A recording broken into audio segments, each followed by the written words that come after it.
Scott, I have to level with you. Your career sounds fine.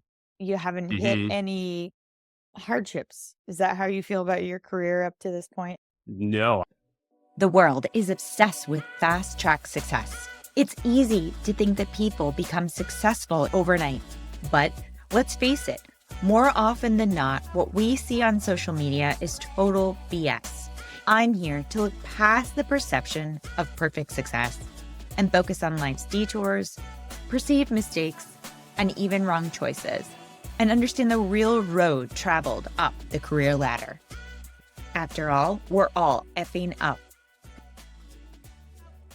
Scott Landers began his lifelong fascination with water and food in Northeast Texas, where he was born and raised on the sixth generation Landers family farm.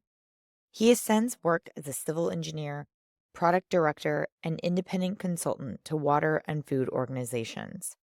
Scott is co founder and CEO at Figure 8.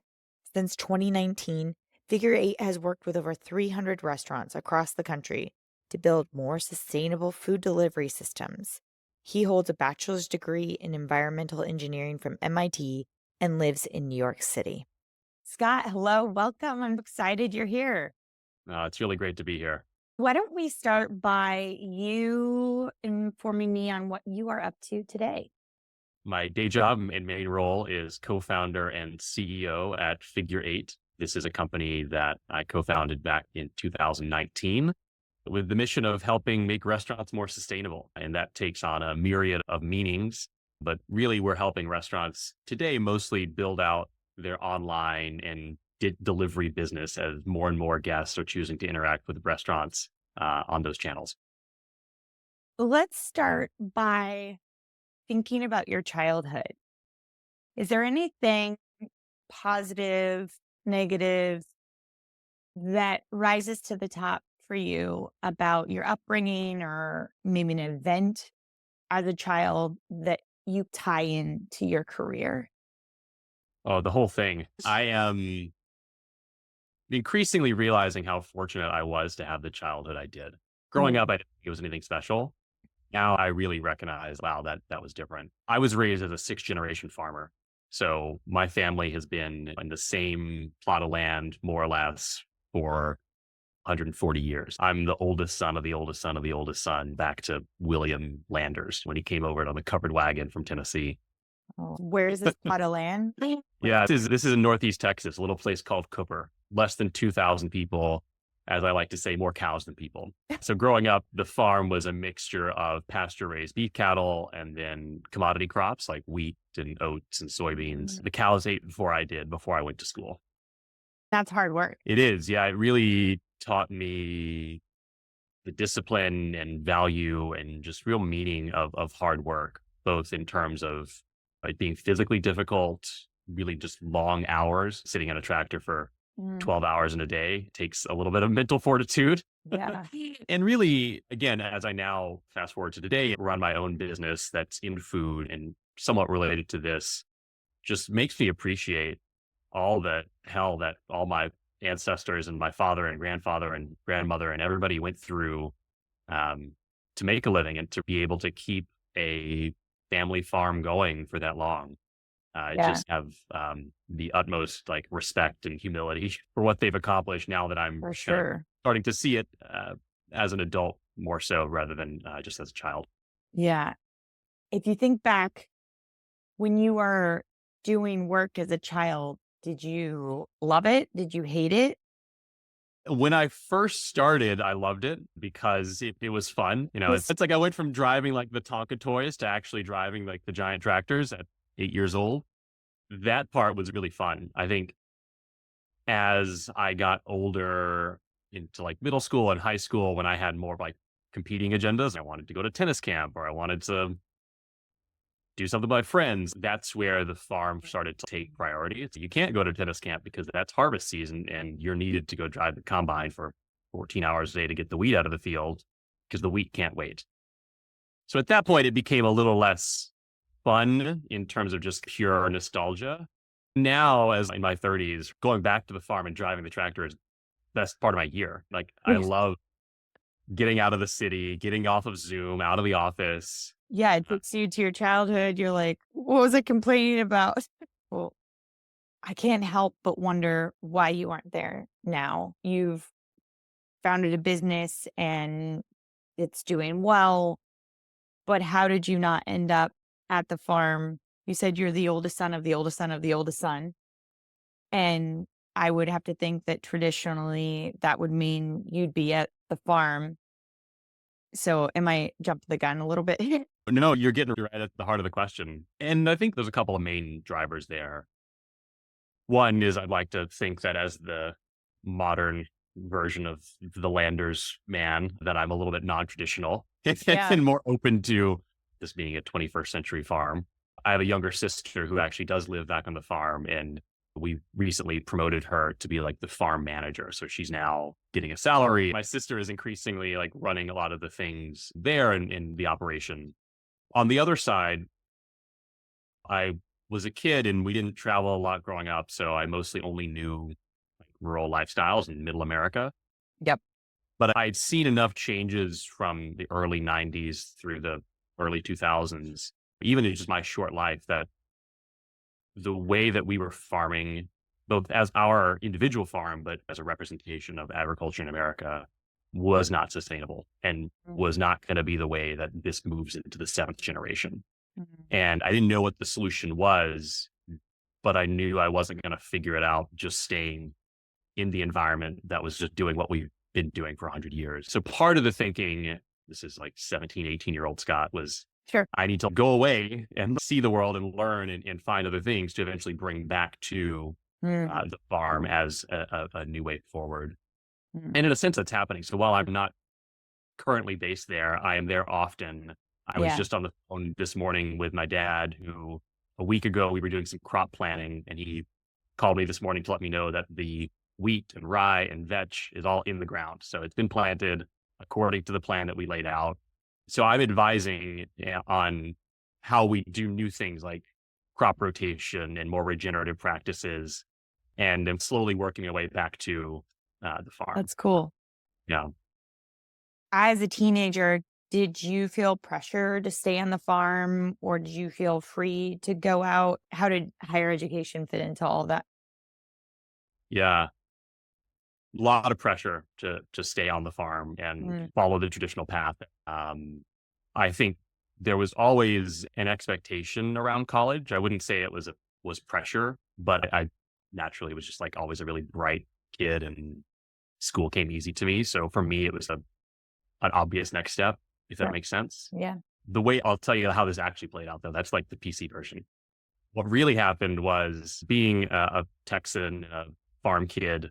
There's two major universities. I guess there's three. There's Texas Tech, but there's really two major universities that, like, in my part of the world, Sorry, Texas. East Texas. I know, sorry, Texas Tech, but it was like you're either UT or you're A&M, and UT is for a lot of kids in the city, like in Dallas and in Mm, Austin, and A&M was for like all the good old boys out in East Texas, where I'm from. So I was always a big A&M fan, and just mhm. assumed like that was my natural path. I was going to graduate college, go to A&M, major in something related to agriculture or engineering, and then just move back to the farm and get on with it. I had all planned out, and that's what I was going to do.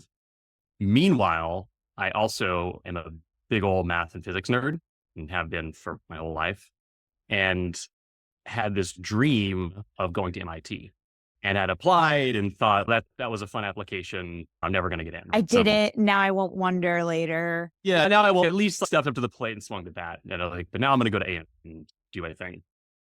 And then I got into MIT, and my first reaction was, "Oh shit," because I knew I had to go, and that was going to fly in the face of 140 years of Landers men and what I'm supposed to do. Uh, Oh, wow. and my parents weren't super thrilled in the beginning about me going to MIT. They're like, "Oh, that's cute. You got in. You're going to A&M, right?" And so I think that was like a first like real like tense moment of Wow. like, no, I'm going to MIT. I cannot pass up on this opportunity. I don't know Yeah. how I'm going to afford it or make it happen, but I'm doing it. Do you think And your parents understood the gravity of what it meant to get accepted to MIT? sure, I think they appreciated it and knew that Mhm. it was some fancy, Like, kind of liberal. cute. Like, yeah, like that's nice and like good for you, but you're going to A&M, right? I think that was the point. We get it. We're not idiots here, but It's your dude, medal. Now turn them correct. down. Correct. Now, in retrospect, they're very proud of me and everything I've Sure. done, and we've lived that chapter. But at the time, I was a little tense. Yeah. Wow. Fascinating. It's like the time where you think that it's going to be this huge, grandiose, momentous occasion. And it's like the one time getting into MIT is a bad thing. I know my heart sunk. I remember that feeling so distinctly. I got the email. I was, congratulations, you've been accepted. I was just like, oh No. man, because I knew I had to go. Like I had Yeah. Goodwill Hunting in middle school, and I was like, oh, that's where people go to do math, and I'm a big Uh, math nerd. It was a fun journey. mm. Okay. So talk to me about getting to MIT, being there versus the life that you led on the farm. Was there an adjustment period? Oh yeah, I mean it was 180 degrees. So in one sense, it felt like home because I was surrounded by a bunch of other people who were also big old math and physics nerds. And the way the MIT campus is set up is it's fairly contained. It's not like some of the universities that are more integrated with the city. There's somewhat of a distinct campus. So it felt like this utopia of math and knowledge and all the things that a big old nerd would want. On the other side, it also completely blew my world open. There were students from all over the world, from all walks of life. And I went from living my whole life literally on a farm outside of this town of 2,000 people, basically living in a pasture, to now going to Cambridge, Massachusetts. So Yeah. from rural, conservative East Texas to big old city of Boston. I've never been in Northeast. I've never been in liberal environments. Everything's different. Everything Architecture was different. is different. There's more Yeah. cars. There's less cows. Yeah. Like public transportation. I never knew that was not a thing for me. Yeah. Now it's like I had the bus and the subway and bike and Yeah. the whole new world. Wild. Yeah. Geoscientech consultants. Was that your first job following graduation? It was, yes. What was it like entering the working world full time? And I have to, part two of that question is, were your parents like, are you coming back yet? Or what's happening? Yeah, I think there was probably one of those moments, but at that point, it had been 3 years down the road. We were a little bit desensitized to that coming home. And actually, on that note, I did go to work for Geosyntek's Houston office, which was closer to home for a few months when I first started my career, even though my boss was in Boston. It was this funny situation where I was trying to be closer to home, but it ended up not working out. And I ended up moving back to Boston to be closer to the actual work and my girlfriend at the time. Moving into work for me was easy in like the just knowing how to work and hard work. Like I've been working since I was 8 years old. Mm. I think what was challenging was just developing a level of professionalism. Like now it's full-time work and it's at this consulting agency that's got a pretty strong brand and dealing with like really high-end clients. And part of my gift and curse is that I could be a little bit cowboy about some of these things. And I'm really good at shooting from the hip and figuring things out and learning and failing quickly and standing up quickly. And there are certain professional environments where you don't have that kind of Got it. flexibility to cowboy it. Like you really got to nail it the first time. Did you get feedback about that? Oh yeah, there was constantly. there was one project I was on where we were basically responsible as the water engineers to go to this clients. They were like big box stores, so they'd be under construction and they'd previously been in trouble with the EPA for not managing their water correctly. So basically we got brought in to fly into these sites, do a report, help fix any problems and make sure that everything's above board. Mm. So these were like pseudo legal reports. It's like a very like regulatory compliance environment. And so I'd fly on site, take all the photographs, do the write up and submit it to the project manager for approval. And it might be like an 8-page report and it would come back 60% just bleeding red. Like just crossing out my words. What is this? You're saying it wrong. You can't say that. This isn't clear. And I did these audits like 50 times. And I think the first 20 of them just got shredded. I was like, I don't know how you're still allowing me to do these because clearly I'm just messing everything up here. I eventually learned like the right way to say it and how to do this and to basically understand, oh, I see. I can't state the client was in violation because that's not necessarily a true statement. And if it is true, there might be a legal consequence. So it's Um, things like on site, it appeared that this was the case. hmm. Right. It really gave me just a sharp sense of the legal and like kind of compliance side of business, and that it's not all about just the technical engineering. The way you're framing it, it makes it sound like you needed to change your style. But Mhm. when I'm hearing it, it sounds like maybe there was a gap in training you to complete the assignment. Yeah, I think that I was trained in how to do the part that I really needed to do, which was get on a plane, fly to the middle of nowhere, Alabama, drive 3 hours to the site, talk with a contractor, edit the site, know the technical side of it. So all that I was trained on and I was pretty good at. It was the extra, like at business level, of translating that into The a, reporting piece. and in a sense, I think that in retrospect, that was the training. You're going to do this. I'm going to critique it. And we're going to talk about why Mm. this is 80% red. The next time it was maybe 50% red and then 40% red. And then I got better at it over time. So I think it was a mixture of that wasn't my natural strong point. I was much better Yeah. at being in the field and doing the physical things, not the legalese. You were there about 3 years. Mhm. What made you decide to leave? It was this interesting situation where Geosyntec is like 1,000-person engineering consulting firm. The particular group I was working with, this was my internship and why I went back to Boston for this boss in particular, is that group, we were working on this really like advanced software to better control water. So starting to bridge software and data and sensors and all these things with like heavy valves and mud and bricks and concrete. And what it was is that group actually spun out from Geosyntec. 7 of us left the company with some blessing from the CEO there to go form this startup with outside capital. So while they look like 2 different companies and actually were, there was a line of continuity starting from my internship with Geosyntec all the way through and then during OptiRTC as a spin out from Geo. Interesting. So you were still largely connected in a way. That's right. How did things change with that shift? We moved from being part of a 30-year-old large stable company to being in like a 7-person brand new tech startup. So things went from like stable and predictable to much more chaotic, as someone who's gone through that multiple times since, the nature of kind of any young startup company.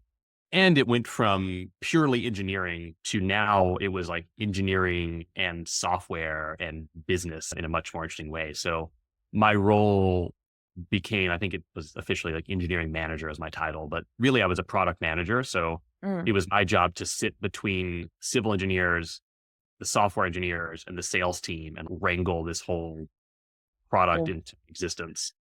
And I'd never been a product manager before and had no clue what I was doing. But in a startup environment, you can wing it Get and away with cowboy, that, or yeah. you just put in more hours and figure it out. It was more challenging because the job was less defined and more fluid, but also easier for me because that's just an environment that I thrived in. Are there any situations that you can recall from that time that were particularly a struggle? Yeah, I think there were 2. One was that was my first time becoming a manager of a person. So I finally had somebody reporting to me and had to now be on the other side of the table to answer difficult questions about like, why am I not getting a raise or a promotion, and have to start having those conversations. That was really a struggle as a young manager to, you want to help somebody, you want to say yes, but Especially at a 7-person organization where there's not a lot of support to help you answer those questions. exactly right. Like, there's not like an HR function at a 7-person firm. And then just the sheer nature of the innovation we were doing at the product and like technical level was we're combining software and Internet of Things hardware and all of this to control flooding in cities.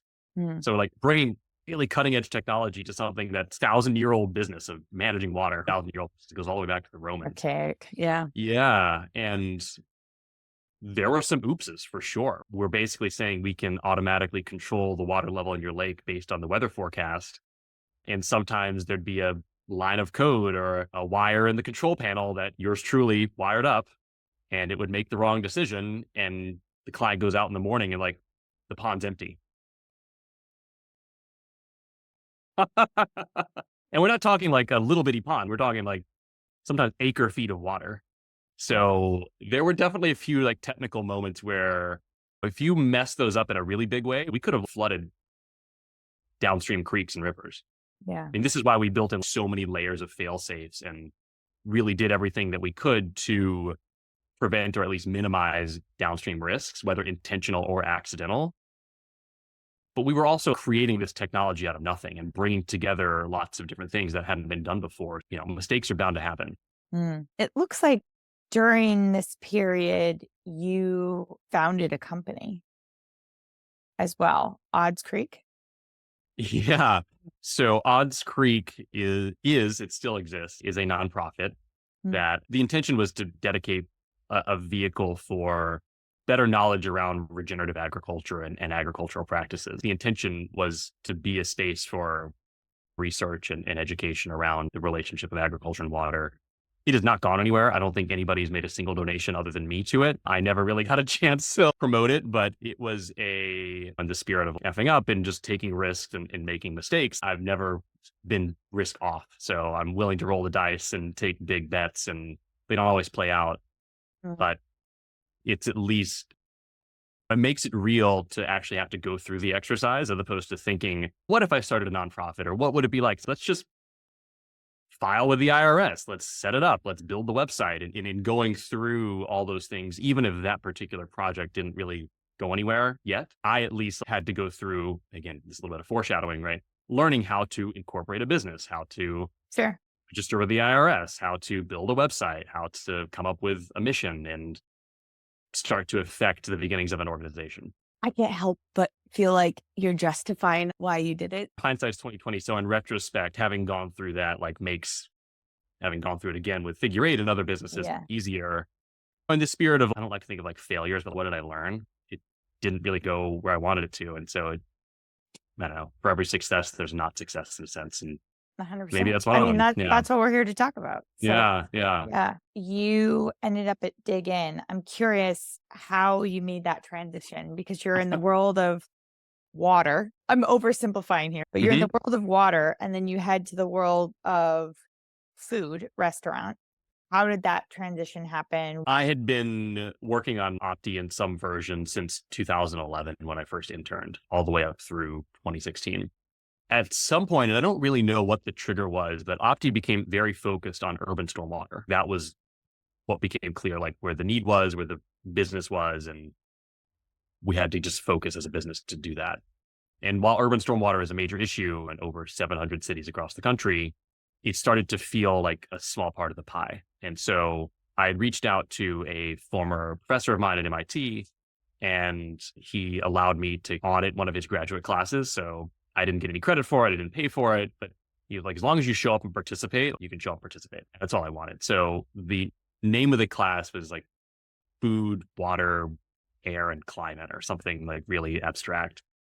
The main hypothesis of the class was, how are we going to feed the world in 2050 when the population of the world will increase by 50%, but the food production will actually increase by 100%, because not only do you have more people, but as we raise poverty, they're all eating more and higher quality food. One of the things that became clear in that class is that 70% of water is consumed by agriculture. And it was just like this epiphany, which was my whole life's work has been about water. To your point, I'm a water guy. I realized here I am, a water guy, and I'm focused on urban stormwater, which is, while important, a very small part of the pie. And I'm ignoring agriculture, which is 70% of consumption. But really just made me check myself, which is I'm not really living in line with what I'm trying to do here. And it just turned me on to that's where the big issue is. I also, growing up, knew about growing food, but didn't know anything about selling food. We just take it to market and it moves into the commodity system. I was never at the farmer's market or selling at Walmart. It was this combination of recognizing that working on food is actually working on water. And I wanted to round out the table side of farm to table. I was also tired of living in Boston. So I ended up looking for food jobs in New York. And that search yielded Blue Apron and Dig In as two companies that met that criteria and were doing local sourcing. applied to both, didn't get an offer at Blue Apron, got an offer at Dig In. And that was how I at least got to New York. Having eaten at Dig In a lot from my New York days, it set apart dramatically from, at least then, from the options that existed. It just felt like you could eat a full meal and feel less guilty about it for a variety of reasons. When you landed at Dig In, did it match what you thought it would be? It matched what I thought it would be as far as the company. The job I was hired into specifically was called the Senior Leadership Rotation Program, which meant I would spend time with every department in the team, like the corporate team, and then eventually be placed into one of those departments. And my intention was to be placed in the purchasing department so I could go work with farmers. And if I'm looking at buying cabbage from farmer A and farmer B, I buy from the farmer who has the best water practices. So I could basically take Dig In's purchasing budget, go directly to the farm and influence water by buying from the farmer who cares about water. So I spent time with the purchasing team and the real estate team and the accounting team and all these things. But it just became clear that the purchasing team didn't need any help, let alone from some old farm boy. They're like, we got this. So I got rotated out of Ellen. Like, all right. So Thanks for showing up. Bye-bye. Yeah, thanks for showing up. We appreciate your perspective. You don't know what you're doing. Please rotate along. Fair. And I like, and to be fair, I'd never worked in a purchasing. I was just I'm like, I'm a cowboy. I'm an engineer. I can figure this out. Anyhow, so I got rotated on. So at that point, it did change because now I was still working at a company who supported the mission, but I wasn't in the exact role of doing what I thought I wanted to be doing. It became clear that the catering team had been made responsible for food delivery, and Dig In had been trying to reinvent their food delivery business for a couple of years. I was just not getting done for whatever reason. And so I said, I'm an engineer. I don't know anything about catering or food delivery, but I'll take a crack at it. And joined that team and was placed there. Okay, Scott, I have to level with you. Your career sounds fine. You haven't hit any hardships. Is that how you feel about your career up to this point? No, I would just say I'm really good at recovering. This is the line, like you can talk to my team that I tell them all the time. And I've told teams for this for years is that I don't know more than you do. I've just made more mistakes than you have, but I don't make the same mistake twice. And it's that kind of rapid iteration. I flooded lakes when I made the wrong decision as a product manager. I had launched a nonprofit that went nowhere. I joined a company looking to do a specific role that would support my life's mission and got bounced out of that role. I had bosses that were great and bosses that weren't so great and had to learn how to deal with that. I had to figure out how to manage people and try to not be a bad boss myself. We'll interview your subordinates after this. Yeah, please. I'd be fascinated to hear what they think my F-ups are, which is probably a pretty long list. And a lot of times, like I was doing jobs that I was not on paper qualified to do. I'd never been a product manager before my role at OptiRTC. I had to spend a lot of time, and here I am, like, not only am I like 6 years younger than the CTO, right? I'm not a software engineer. I've taken a couple software courses, but just enough to be dangerous. I've never been a product manager before. And I'm basically coming over to them and telling them their code's wrong. Yeah. And a lot of my mistakes, particularly at the Opti time, and anybody who worked with me at that time will, I think, smile at this in retrospect, is I had this like lone wolf mentality. Like very much this cowboy, I'm super independent. Like I don't like to ask for help. I'm going to take this on and do it myself. Have you seen Cars? You're like Lightning McQueen. Is that right? Yeah. It's been a long time. You haven't seen it? He doesn't need a crew. That's right. At the start of the show, movie, he doesn't need a crew. And then he goes through some hard life lessons in Radiator Springs. I have children. They're obsessed. Yeah. And by the end of the show, he acknowledges that he can't do it without a crew. Yeah, absolutely. And I was a lot more sarcastic and this 20-something hotshot. I got my professional engineering license at 23, which is way too young in retrospect. But I did all the things because I'm like, been on this rocket ship and that's what I'm supposed to do. And that's my job. That's how I really identified myself. You think you were talked about as being the hotshot by your colleagues? No, I think I was somebody talked about as the guy who's sarcastic and doesn't ask for help and know when to work with the team. I don't think they view it as a positive thing by any means. No, I guess that's what I meant though, that a hot shot in the sense of he thinks he's hot stuff, but got a lot to learn. Yeah, probably. I can only imagine what my bosses at the time were thinking about me. Probably the same thing I think about my young hotshot employees now. It's cute. Like you have a lot of horsepower. You are very talented, and you have no clue what you don't know. Gotta learn a little bit. You gotta earn those You gotta just take your time and earn your stripes. Absolutely. Yeah. So fighting that lone wolf mentality was like the hardest battle for me as a young professional. Mm. That's how you were raised. You had to go out, wake up early, get the job done, and you didn't have the luxury of someone always on you telling you how, when, and where. You just had to get it done. If you didn't, you got written up, so to speak, as a child. So then that followed you through your career. Yeah. And it was this thing where I'm old enough to remember pre-cell phone, pre-internet, and I would be whatever 7, 8 years old. I knew enough to drive the tractor and plow the field or whatever I was supposed to do, but I'd be like a mile away from home, alone in this 100-acre field, driving some 40-year-old tractor, disking the field, and the radiator would pop and it would start bubbling over because the thing overheated because it's 100 degrees in the summer in Texas. Yeah. And I didn't know how to fix it. I'm 8 years old at the time, but I knew enough to stop. And then I would get my water jug and I would walk home a mile across the fields, over the dirt fields in the blazing hot sun. 8-year-old Scott. My dad will tell this story all the time. Like, it happened a couple times. And then as I got older and I'm in high school, I know a little bit more about like mechanics and how to fix things. It's like, all right, well, you got some, literally, sometimes it's duct tape and barbed wire and go fix the tractor or go fix the hydraulic hose. And when we're 40 miles away from the nearest mechanic, to your point, we don't have the luxury of having a team. It's a small family farm. Dad's doing something, mom's doing something, I'm doing something. We don't just have like support people sitting around waiting to help and save the day. Like you got to figure it out on your own. And to your point, I think I over-indexed on that and carried that with me too long. Yeah. Even had a team and had real people that wanted to support me. Do you feel like you still struggle with that today? I think when I get into more stressful situations, I can tend to lock into that mode. And it's something I'm just very conscious of now. And also recognize that I'm at a point where I'm like so busy. I have a team of 15 going on 20 people. It's just now obvious that I can't do all the work. Yeah. Right? There's no circumstance in which I can be like, if you can't get it done, like I'm just going to buckle down for 80 hours. I can't do the work of 20 people. That's not even smart to think about. So I would say I've made a lot of progress in terms of being more of a team player and learning how to lean on my team in a way that it's like I'm depending on you. I'm leaning on you. Yeah. And I know you're leaning on me as well. And we're working together here.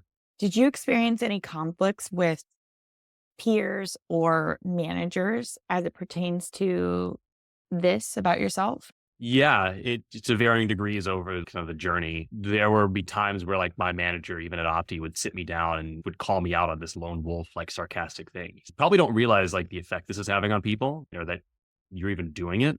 But I need to make you like aware of how you are coming off, because that's not, I didn't have enough self-awareness. Later, I would say even at Dig In, I still had some of this with me, even though I had a team and I was running my own team at the time. Is some of that, I'll use the word like cocky, hot shot. I have a lot of confidence in my abilities to figure things out, even if I don't know them. Because that's how anybody learns anything. You don't know something, you figure it out, and now you know the thing. And I'm just very confident in that ability to like crash and recover. And again, it can come off as this guy just thinks like he can do anything. And in a sense, I do, but I recognize that the way I'm going to learn and the way I'm going to figure that out isn't always going to be pretty, and I'm going to make mistakes. Yeah. And sometimes you're not in an environment where like you can just make those mistakes and learn. It's not always a sandbox. Also, people often don't take time to think about what's under the hood. You're maybe in a situation where you need to fake it till you make it, and you need to present yourself in that way, or feel like you need to present yourself in that way. But really at the core, you're experiencing imposter syndrome or whatever it might be, just like anyone else. You just hide it better potentially. That's right. So to your point, like, no, it has not been all smooth. And I think that's probably at a personal level, the biggest arc of my development is going from this, I don't play team sports, I live or die by my own Mm. efforts, to now recognizing, well, that was never the case. I was always interdependent, even if I didn't realize at the time, to now actually just being really intentional, which is we're going through a hiring wave here at Figure Eight now. And a year ago, I had to let a few people go and make some tough decisions. And I keep telling everybody in the team here, as CEO, both it's my job and my belief that I'm here to build a team, not a bunch of rock stars. In that you will all be better, we will all be better if we work together, as opposed to having a bunch of people that are all just trying to compete for themselves. So it's very much like I will and have made the choice to let go of like individually high performers that were not good team players, because it's my conscious choice. And I think maybe a little bit of retrospect coming from that world of understanding the importance of a team, but That's under the hood, it was not like I knew what I was doing. I'm making it up as I go. I'm as you cowboying are. it when I need to. I'm failing fast and recovering quickly, and just keeping like a forward motion to it, which makes it look like there's not a lot of mistakes. But from Mm. my perspective, I feel like I'm always messing up. Mm. How then did you go from leaving Dig In to starting Figure Eight? I had just finished my time there. I no longer really saw eye to eye with where the company was headed, and felt that I had a unique new skill set in that Mm. I had been fortunate to work on food delivery in like 2017, 2018, when DoorDash was still new and Mhm. Uber Eats was still new. And I saw that was like the wave of the future, and that restaurants had no clue how to deal with it. It involved technology and logistics and all these like wonky engineering things that had nothing to do with hospitality and people and cooking great food, which is what most people get into restaurants for. But that's where the guests want to order. They want to order online and off premises. And I was done with my time at Dig In. So I was like, I'm leaving Dig In. I have a background in consulting from my engineering days. I have this newfound domain expertise of food delivery. I was talking to a few other people that were asking for my advice on this. And I thought I can put together food delivery and consulting, become a food delivery consultant. And I gave myself 3 months of runway, which was basically like food and rent at the time. And I was like, if I'm break even in 3 months, keep it going. If not, I'll just go get another job. And was fortunate in those 3 months to land a couple of clients and break even. And what initially was just an experiment to work for myself and not have a boss, because I'm a lone wolf and don't like to be told what to do and all those things. I was like, this is great. And that was pretty much all of 2019. And then the pandemic happened a year later, and like the whole world got flipped upside down. But my time at Olo, there was like that period, I would say like the whole month of March, Hmm. probably a bit of April. It's hard to remember exactly, but Yeah. that period in 2020 when we're like, shit, the business is going to totally deteriorate now. Mm. Restaurants are shutting down. No one's going to eat out. So we're done. And then it started changing. We're like, okay, that was naive. Everyone Yeah. wants to eat out because they can't stand being in their house and cooking anymore. They want delivery, pickup, whatever. And then restaurants started being like, we need help, get us live. And what took months because restaurants would dilly donk to get live, it was like, flash, could you get us live tomorrow? Was that your experience as well? Absolutely. Yeah. There were a couple of clients I was working with like late 2019 where we were scheduled to launch their new online ordering service in April. And I remember I think I was actually like at a client's restaurant here in New York, Mm. and I think Governor Cuomo comes on March 16, we're shutting down everything. And the owner, we like look at each other. We were scheduled to do a soft launch on March 18. And we ended up basically just hard launching the whole thing on March 18, which is, it's not tested and we don't have a choice. Like Go. all engines fire. And it was really live and stressful in that it was like pretty day by day, minute by minute sometimes. But it was also really fortunate in that, just like you found it at Olo, that's what they needed. That was what allowed them to survive. They shut down everything else except what we were doing. Mm. And it was, I don't think I slept for 72 hours during that time, because there's like a couple of clients and we had to just completely flip on our heads Mm. all the plans that we were doing. and do something to keep them alive. And fortunately we're able to, but even like that whole time is like a time warp for me where I felt like nobody knew what we were doing.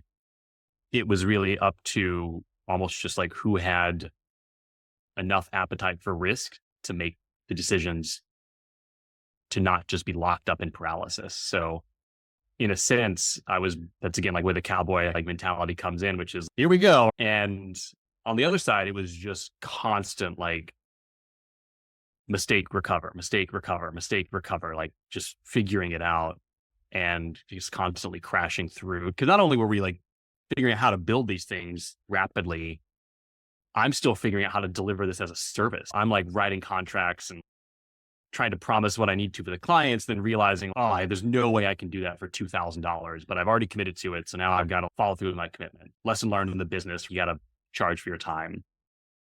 And just really building a business in this crucible of time was painful, honestly, in retrospect. At what point did things start to feel more comfortable, neutral as it related to the pandemic? Never. I'm like, I still don't know if I'm comfortable, to be honest. Fair enough. I like still, and even though like, I think within restaurants, I work with mom and pop all the way up to massive multi-unit private equity owned organizations every day. And there's still like this lingering sense of the other shoe hasn't really dropped yet. Yeah. In that we're through it. We're in some kind of transient new normal, but I don't know if everybody's as comfortable or secure as they were in 2019 and may not be for some time, which is just the hard pill to swallow. The ripples are still going on. Now it's staffing. There's just so many trickle effects. Yeah. So I think by 2022, it started to feel a little more normal. We're finally really leveling out and knowing like who we are and what we do and finding a repeatable model that going into 2024 until the next big thing happens, which I'm sure it will. Like maybe just now starting to feel comfortable, but even like you can hear the hesitation in my voice because every year's been different. Initially, it was the shutdown and the pandemic, and then it was the reopening and coming back, and then it was the follow-on of supply chains, and we can't find anything in 2022, and then there's a global recession, so it's all big, and then it's all small again, and it's just every year's felt different, and it's been a lot of trying to, again, check myself and my optimistic, altruistic, odds creek kind of tendencies to really recognize, it's great that I want to help restaurants with closed loop world and being super sustainable and better packaging. And this is what the world needs, what the environment needs, what our water needs. And I believe it with every fiber of my being. And it just doesn't matter to most restaurants right now if they don't have enough dollars coming in to keep the lights on, which is fair. If you can't survive today, there's no way you're going to thrive tomorrow. What has been your biggest struggle as a CEO? Yeah. In a simple sense, and not to like the cop out, I'll get into more specifics, but I've never been a CEO before. I've never started a company that was actually successful. Odds creep beat. The reference point there. I've built teams, I've hired people, I've fired people, I've promoted people, I've been a manager, but that was always in the umbrella of someone else's organization. Like, you had protection. Yeah, some kind of protection, or just like I could go to someone else and be like, what do you think? And then they'll like help direct me. And now it's like the buck stops with me. I didn't go to business school. I'm an engineer. Most days I would prefer to be in the back of the kitchen or in a closet somewhere, like tinkering around with math or coding some new widget, like building and hacking. And that's my happy place. But that's not my job as CEO. So it's continuing to like really learn what is my job. Every time we hire a new person, that's the biggest company I've ever been CEO of. So every day is a new day, and everything is just constantly like figuring it out. And I think I finally really started to understand like what it means to be CEO. And in order to do that, again, to bring it back to my own personal kind of weak spot, I have to delegate and give away and just be comfortable not knowing so much, which is both terrifying and also a relief if I can trust that I've done the right thing and that I do have a great team. We do know what we're doing. Our clients are happy. We are generating the results we promise.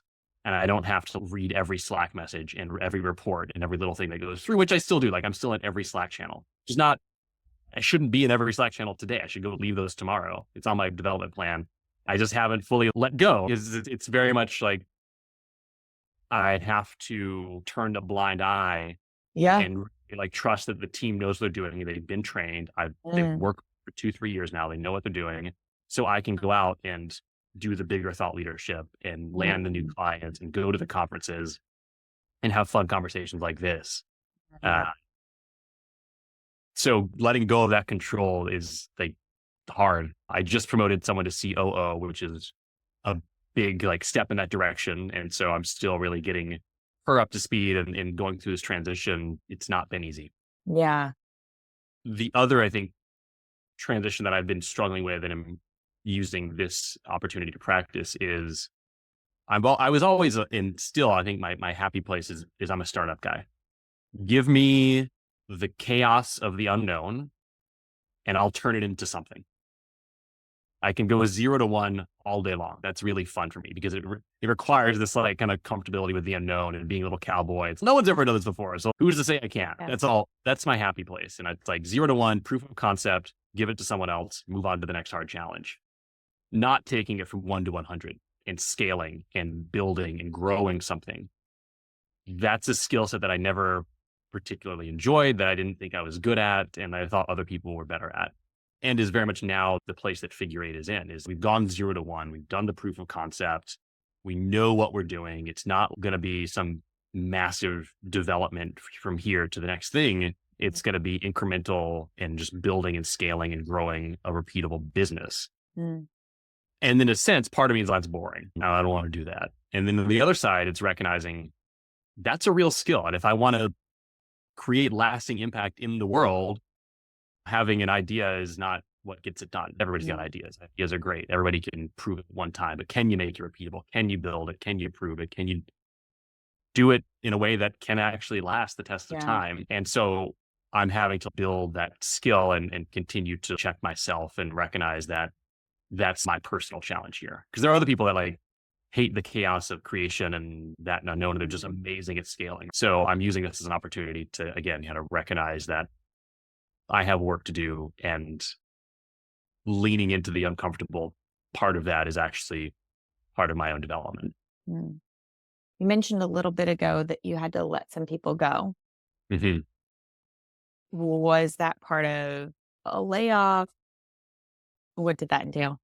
We had a pretty major haircut in one of our contracts from our largest client, which we were looking at $1 million more than we thought we were going to have. And it just disappeared because a year ago we were worried about a recession that hasn't really happened and we're still worried about, but all these big corporations were making cuts. And so one of our contracts got cut, and we're a pretty lean company. So I just couldn't afford that amount of payroll.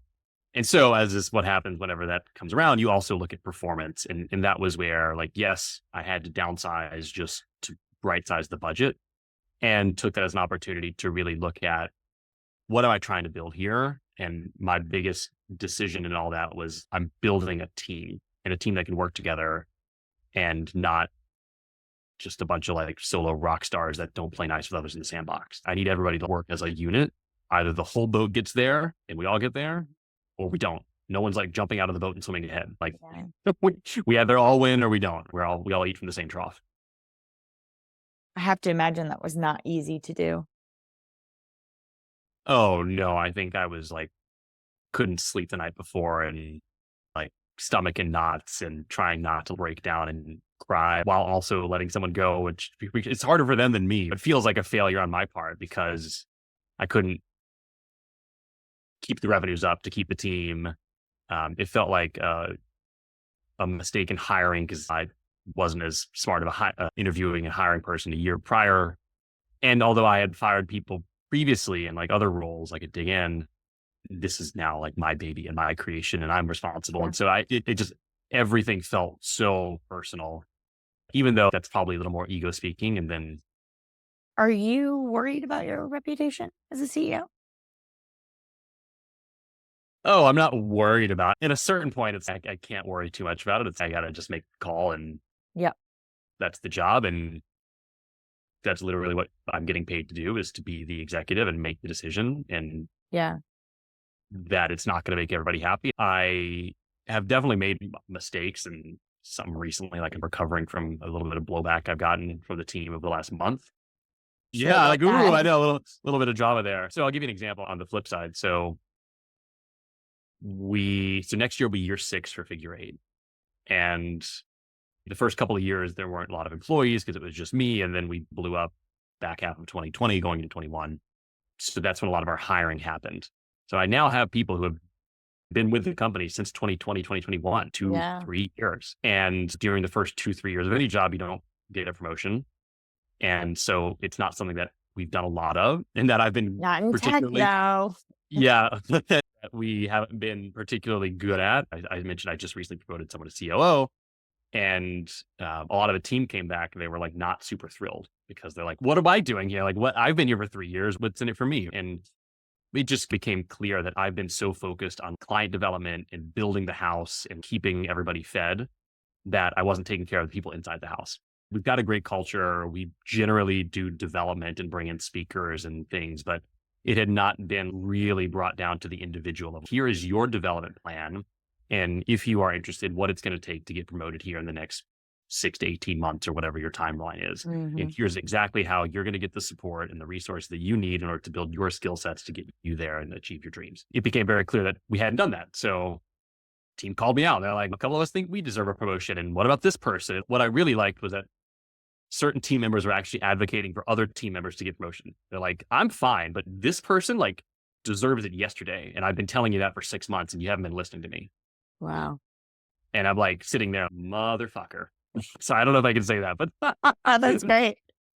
that was and again, it's one of those moments where my heart just drops because it's like, I'm like not taking care of my team. It became really clear the team's right on this one. That's on me and I need to nip this in the bud.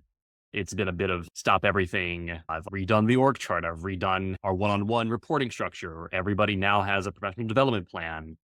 I've since given out 2 more promotions because we realized a couple of people were like really ready for it, not just yeah for it. We did the whole analysis and the whole team looked at, yeah, you deserve the promotion. You're right. So let me actually just own that. And I think a lot of it came from recognizing that even though I'm CEO and it is my own company, I don't know everything. I'm not always right.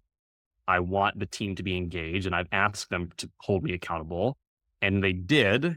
And even though it hurts, I need to look at it objectively and really just own like, guys, I effed up on that one and let me make it right. Mm-hmm. And I'm not going to say that I could have, that I didn't have up or no excuse. Like it happened. We're here now. Can't change the past, but I promise you, like in the next 30 days, we're going to turn this thing around. Vulnerability in the workplace goes so far. If you had said, no, we're fine, or that's your opinion or whatever, those people would have been disengaged and gone, whether it meant physically gone or mentally, emotionally gone. And you saying, okay, I need to look at this and make some changes helps them feel heard and hopefully recovers the whole thing for them. You might have one person that's better because people can't be helped. And a lot of it was the team also calling out, like, we don't want talk. We've heard you talk about things and sometimes it doesn't get done because I can talk idealistically. And so I was like, and I even wrote this in a Slack, a big Slack message. Here's what I've heard loud and clear. And you asked for less talk and more action. So here's what's going to happen. Next Thursday, here's what I'm doing. The week after, here's what I'm doing. 2 weeks later, here's what I expect all of you to have done with your managers. And in 30 days, like this is all going to get buttoned up and we're going to be off to the races. And by and large, I think, and even that Thursday rolled around and I hadn't got it done because I'd been at a conference and it was blind. And so I sent the team a message. I was like, hey, I know I said I was going to get this done today. I'm behind, no excuses. I'm getting it done by Monday. And just continuing to own it. Own your shit. Yeah. And just eat it. And my hope is that not only is it, to your point about the reputation of the CEO, that it's like almost better for the reputation because I don't have a spotless record. It's like I have a spotty record and I recover from it. And I can make a mistake and you can make a mistake and we can own it and recover and all be in a better place because of it. Hopefully there's a little bit of leading by example there and really fostering a culture of it's okay to mess up. Everybody messes up. Yeah. Sometimes you know it, sometimes you don't. Mm, Eventually you learn it. And when mm, you do, take a beat, really look at it, mm, and then what are you doing about it going forward? Thinking about your entire career to this point, what do you point to as the lowest period and why? Wow, really coming at the hard ones here. It was like late 2016. I'd been working on this Opti technology for 5.5 years through various iterations. I was getting fed up with not having an opportunity to grow in the way that I wanted to at that company. I had been studying really heavily for my engineering exam and was really like all this like sarcasm and lone wolf stuff was coming to a head. And I was just like pretty not happy. And a lot of that shows up at work, which is coming across a little sharper and grumpier. And eventually just, I think actually left that role in August before I even had another job lined up. I think similarly, coming out of Dig In, that last 6 months was really tough. I had been working on this massive project and we were finally making the push to go live. And it was just like, I remember I'd be in the kitchen till 7, 8 o'clock at night and walking back across Central Park in the dark in the middle of winter, multiple days a week, like just trying to get this thing launched and live, all while running the team and being responsible for the core business in addition to this innovation project. So it was just really like intense, and leadership and I weren't seeing eye to eye at the time, which just felt like I was like going into like battle every day. So there are a couple of these like moments that happen around those transitions. Those two really stick out in particular. I'm going to ask a few rapid fire questions. Yeah. How do you define success? I think it comes down to just setting and meeting expectations. What was your dream job as a young child? Oh, I think it's still my dream job today. I've always fantasized about being a gray haired professor at a whiteboard, drawing math and living in that world. What is your path not taken? Oh, the obvious one is if I had stayed at the farm the whole time. What 3 words would you use to describe your career? Startup-y, risk on, and hands on. There are 3 labels: love, ultimate fun, skip. I'd like you to take those labels and apply them to 3 of your jobs. Love, I would really have to apply it to what I'm doing now. Most fun was probably my early days at Geosyntec when I was a young engineer and getting to put on the hard hat and the steel-toed boots and go to just all these weird parts of the country and be on landfills and rivers and lakes and construction sites. I just felt like a kid playing with giant toys. And skip, I think about just some of the odd jobs I had in college. I would help cater meals and just things that were not really passion oriented at all, but were really like, I just need a paycheck here and that's a gig. And okay, that's what it is for this weekend. Scott, thank you so much for spending the time. I appreciate it. Of This is course. Thank you for listening to today's episode of Effing Up. I'm your host, Deanne Reiner. If you enjoyed today's episode and you'd like to help support the podcast, please subscribe on the platform you use to listen to podcasts. Share Effing Up with others, post about it on social media, and or leave a rating and review. Until next time, count your perceived failures as part of your path to success. After all, we're all effing up.